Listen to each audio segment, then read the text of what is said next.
వి gold trusted gold buyers తాకట్టులో ఉన్న బంగారాన్ని విడిపించి ఈ రోజు ఉన్న మార్కెట్ ధరకే కొనబడును. మరిన్ని వివరాలకు సంప్రదించండి 77107720. ఈ రోజు వైఎస్ఆర్ కాంగ్రెస్ పార్టీ జాతీయ నాయకులు మా అధ్యక్షులు శ్రీ వైఎస్ జగన్మోహన్ రెడ్డి గారు ఇచ్చిన పిలుపు మేరకు, అలానే విజయనగరం జిల్లా పెద్దలు శ్రీ బొత్స సత్యనారాయణ గారు, మధ్య శ్రీనివాసరావు గారు, అలానే పాలవలసి విక్రాంత్ గారు మరియు మన ఎంపీ బెల్లాని చంద్రశేఖర్ గారు ఇచ్చిన పిలుపు మేరకు రాజాం నుండి వివిధ 4 మండలాల నుండి టౌన్ నుండి వచ్చిన ప్రతి కార్యకర్తలకు, ప్రతి నాయకులకు ముందుగా నేను పేరు పేరున నా ధన్యవాదాలు తెలియజేసుకుంటున్నాను. ఈరోజు 17 ప్రభుత్వ మెడికల్ కాలేజీలను ప్రైవేటు పరం చేస్తుంటే ఎవ్వరూ కూడాను దాని మీద నోరు మెదపడం లేదు. ప్రైవేటు కాలేజీలు అంటే వాటి వలన పేదలు కానీ, మధ్యతరగతి ప్రజలు కానీ ఎన్నో రకాల ఇబ్బందులు, వాళ్ళ పిల్లలు చదువుకోలేని, మెడికల్ విద్య అంటే అభ్యసించలేనట్టుగా అందరినీ దూరంగా వెళ్ళిపోతున్న తరుణంలో ఈ ప్రభుత్వ విధానాలను ఎండగడుతూ మా జగన్మోహన్ రెడ్డి గారు ఇచ్చిన పిలుపు మేరకు రాజాంలో బైక్ ర్యాలీ చేయడం జరిగింది. ఈ బైక్ ర్యాలీ తర్వాత మేమందరము కూడాను ఎంఆర్ఓ గారికి మెమరాండం ఇవ్వడం జరుగుతుంది. ఇక్కడ మనం చెప్పుకోదగ్గ విశేషం ఏంటంటే, ఎక్కడైనా సరే ప్రభుత్వ మెడికల్ కాలేజీలను తీసుకురావచ్చు, లేదా ప్రైవేట్ మెడికల్ కాలేజీలను కట్టవచ్చు. కానీ పాత ప్రభుత్వం తీసుకొచ్చిన ప్రభుత్వ మెడికల్ కాలేజీలను ప్రైవేట్ పరం చేయడం అంటే అది చాలా దారుణాతి దారుణమైన సంఘటనగా చెప్పుకోవాలి.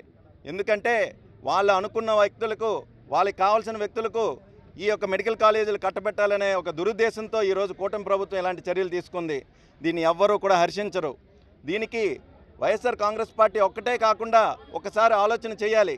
చదువుకున్న వాళ్ళు, విద్యావంతులు, మేధావులు కూడా దీని మీద ఆలోచన చేయాలి.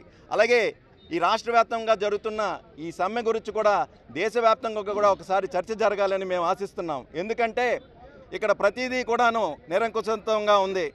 మేము ఈరోజు శాంతియుతంగా ధర్నా చేస్తామని అంటే ఎన్నో రకాల అడ్డంకులు పెడుతున్నారు.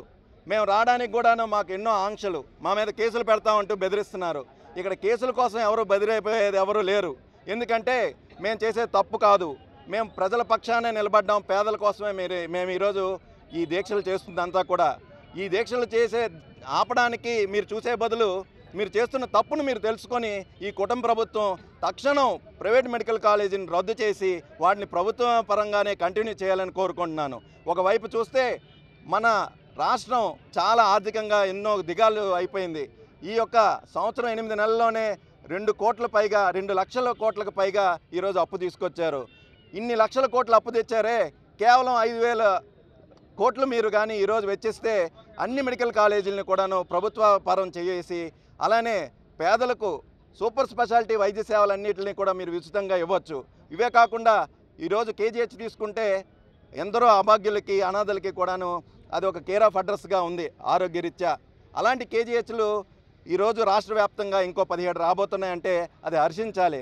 అంతేకాని వాటిని మెడికల్గా ప్రైవేట్ పరం చేసి ఈరోజు పేదల మీద, మధ్యతరగతి మీద మీరెంతో భారాన్ని మోపాలని చూస్తున్నారు. దీన్ని మేమందరం తీవ్రంగా ఖండిస్తున్నాము. ఈ సందర్భంగా ఇంకొకసారి కూటమి ప్రభుత్వానికి గుర్తు చేస్తున్నాం, మీరు చేసే ప్రతి తప్పు కూడా మేము ఇలానే ఎండగడతాము. ఎందుకంటే ప్రజలందరూ దీన్ని చూస్తున్నారు. రానున్న 2.5 సంవత్సరాల్లో సాధారణ ఎన్నికలు వచ్చినా సరే, అలానే ఒకవేళ ముందస్తు ఎన్నికలు వచ్చినా సరే మీరు చేసే తప్పులన్నీ కూడా ప్రజాకోర్టులో తెలుస్తాయి. రానున్న వైఎస్ఆర్ ప్రభుత్వం అని నేను ప్రగాఢంగా విశ్వసిస్తూ ఇక్కడికి వచ్చిన కార్యకర్తలకు అందరికీ కూడాను, మీడియా మిత్రులకు ప్రతి ఒక్కరికి కూడాను పేరు పేరున నా ధన్యవాదాలు తెలియజేసుకుంటూ సెలవు తీసుకుంటున్నాను. Local to global news at your fingertips. మీ చేతిలో ఒక ఆయుధం. Download R TV app. Media legend Ravi Prakash is back.